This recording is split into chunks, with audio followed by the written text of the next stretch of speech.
Pompei Continuum è il futuro di una città testimone silenziosa della grandezza di Roma. Ogni pietra è un racconto, mentre il parco archeologico svela nuove meraviglie.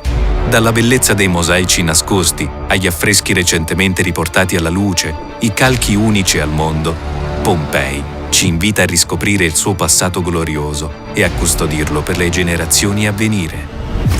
Sotto l'egida della pace e dell'inclusione, Bartolo Longo ha fondato Pompei come un faro di speranza. Il santuario, cuore pulsante della comunità, accogliendo, sfamando ed educando orfani e giovani madri, è nato come baluardo di solidarietà. Arte e musica diventano strumenti di vita.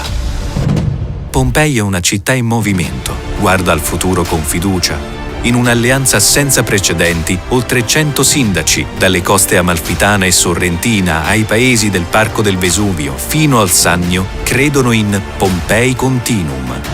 Abbiamo già avviato i primi progetti congiunti, sostenuti da UNESCO, Comunità Europea, il Governo.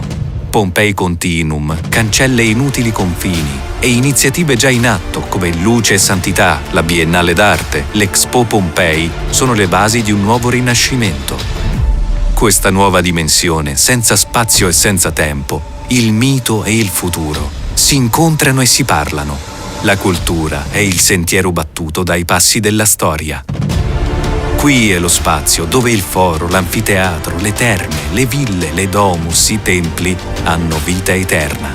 Qui è il tempo, nel flusso della storia, dove mito, archeologia, arte e cultura erano, sono e saranno un continuum.